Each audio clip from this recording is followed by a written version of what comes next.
भतीजे को थोड़ी प्रणाम कर रही हूँ, मैं किसे प्रणाम कर रही हूँ? नमस्ते पुरुषम त्वाद्यम, मैं उस आदि पुरुष को प्रणाम कर रही हूँ जो इस समय में तुम्हारे अंदर देख रही हूँ। तुम साक्षात परमात्मा हो गोविंद।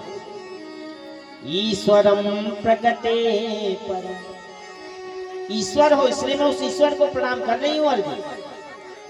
अलक्षम सर्वभूतान अंतर्बहिर्वः स्थित, क्योंकि वो अंदर भी है बाहर भी है, दिखता नहीं है। सबके अंदर भगवान है ना, परंतु वो दिखता नहीं है।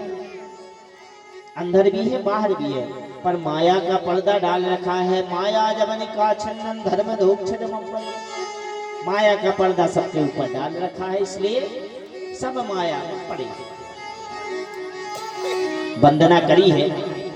इधर कहते हैं 26 श्लोक में कुंती मैया ने जो पूजन किया है गोविंद का, बोले संसार का माया ऐसा है भगवान,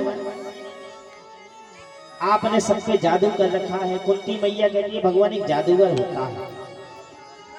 पहला गांव में भी जादूगर नहीं आऊं लगते, खेल दिखावे वाले नजरबंदी को खेल न दिखाऊ जाती भी घेरा सो खेच देती, भैया ही घेरा से कोनो बुआई न कर दियो, जो बिछो चंद्राई पे पैसा डाल दिया। और ये खेलिया लेना तो मैं हाथ डालो सो कछूना रात को, वो हाथ डाल तो सो कछूना रात तो अपन हाथ डालो सो में से गेंद निकाया उसकी, वो नजरबंदी को खेलना है तो पहले। कुंती मैया कहती है भगवान बस ऐसे ही आपने सबकी नजर बांध रखी है संसार में, ये सब खेली तो है, सब कठपुतली की तरह नाच रहे हैं और नचाने वाला परमात्मा।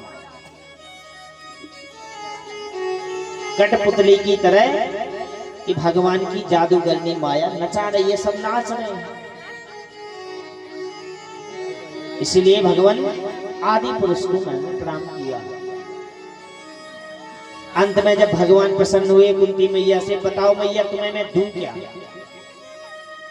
आप वरदान मांगो बुआ जी, मैं तुम्हें आज वरदान देना चाहता हूँ। अब परमात्मा सामने से कह रहा है कि बुआ जी वरदान मांगो। कुंती मैया ने बड़ी सुंदर वरदान मांगा है, हाथ जोड़ करके खड़ी है। पहले दिन हम यही नहीं बता रहे थे भगवान से क्या मांगना चाहिए। भगवान सामने से कह रहे कुंती से कि बुआ वरदान मांगो, क्या मांगना चाहिए, क्या मांगते? आज मन की तो एक ही लिस्ट है पूरी, 10 रुपया को लो नारियल और मंदिर में आंखें नीच के एकदम जा लंबी लिस्ट निकल। जब भगवान घर बन जावे, गाड़ी लिप जावे, मकान बन जावे, बहू के बेटा हो जावे, घर खुशहाल रहे, मोरे घर में एक ठेला पैसा भर जावे सोना चाहिए, और नारियल 10 रुपया को चढ़ा दो, तो क्या भगवान पगला बैठे? 10 रुपया की नारियल में 10 करोड़ की चीजें मांगे, और एक वरदान में जुड़ गो, जो हो जाए फलाना हो जाए, पड़ोसी मर जावे, जो जुड़ दे सकते, अच्छा दिख ही नहीं सके। कुंती मैया ने हाथ जोड़ करके भगवान से कहती है, वाणी गुणानु कथने श्रवणं कथाया, भगवान जितने भी संसार के दुख हैं हमारी झोली में डाल दो। भगवान ने कहा बुआ जी आप होश में तो हैं, आप परमात्मा के सामने खड़ी हैं, आप कह रही हैं कि सारे दुख हमें दे दो।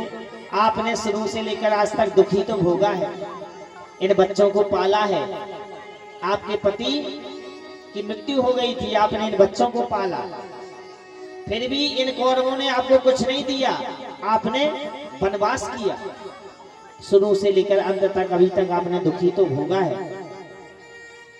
कुंती मैया कहती है भगवान जब दुख आते हैं ना तो आपकी याद आती है,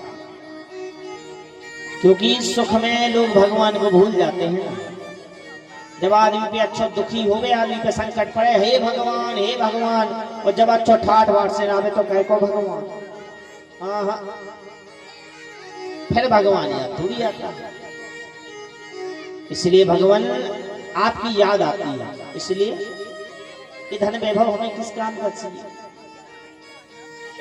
माया को सब कोई भजे, माधव भजे न कोई, जो कदापि माधव भजे तो माया तेरी हो।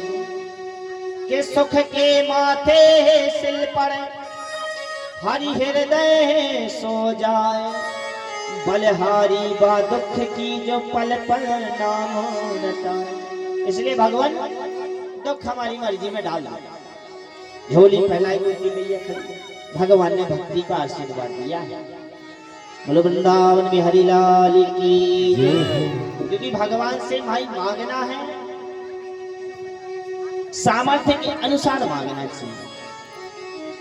किन किन देवताओं की उपासना कब कब करना चाहिए ये भी सुखदेव बाबा ने बताया।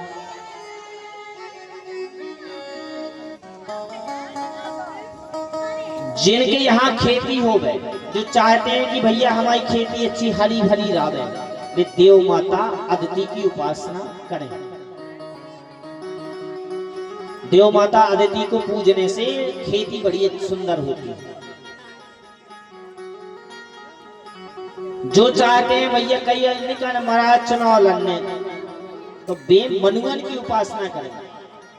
मनुओं की उपासना करने से राजनीतिक पद प्राप्त होता है।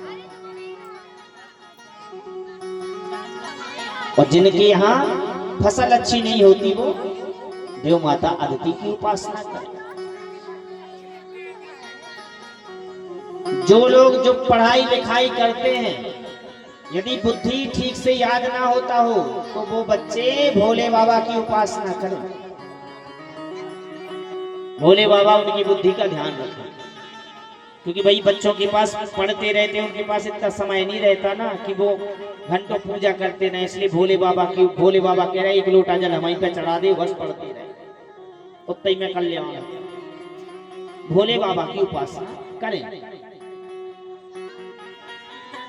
जो कन्याएं सुंदर पति चाहती हैं, सबके मन में इच्छा नहीं होने लगती भगवान अच्छा पति मिल गए।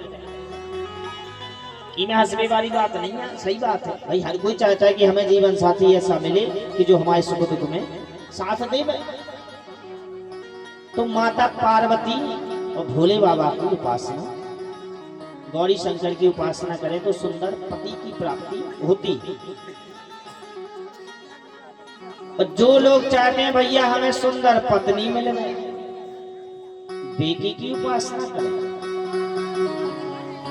तुम्हारे पछा हमारा बेबी के बैठे, इसे हम महा देखे थे जब तुम बीच में आ गया।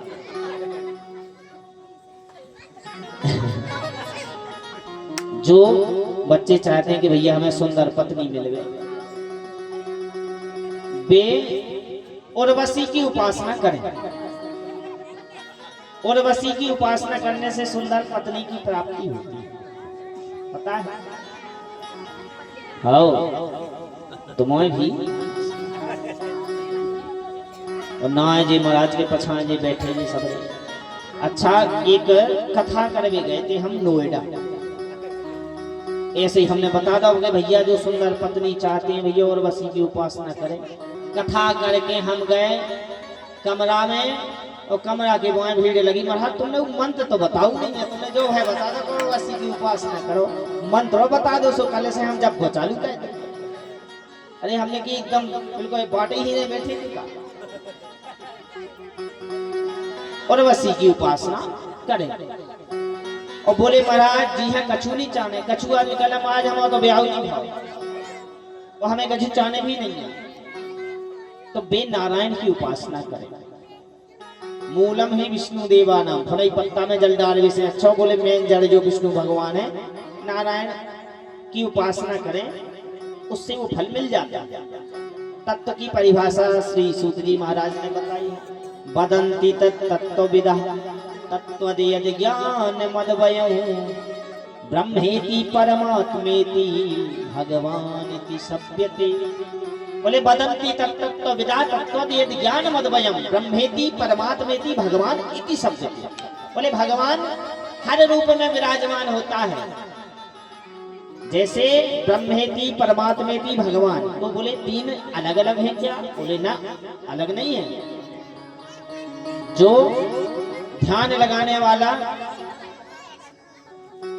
बोले जो ज्ञानी होता है वो परमात्मा नाम से भजता है, और जो निर्गुण ब्रह्म को मानता है वो ब्रह्मा के नाम से मानता है। चाहे ब्रह्म कहो चाहे परमात्मा कहो, जो भक्त होगा वो भगवान कहता है। ब्रह्मेति परमात्मेति भगवान इति शब्दते, ये तत्वता एक ही चीज है। अब किसी को ऐसे ही परमात्मा अलग नहीं है, परमात्मा एक ही है, लेकिन तत्वता एक ही चीज है ना। उदाहरण से यदि मैं बताऊं, आटा होता है ना, बोले आटा की पूरी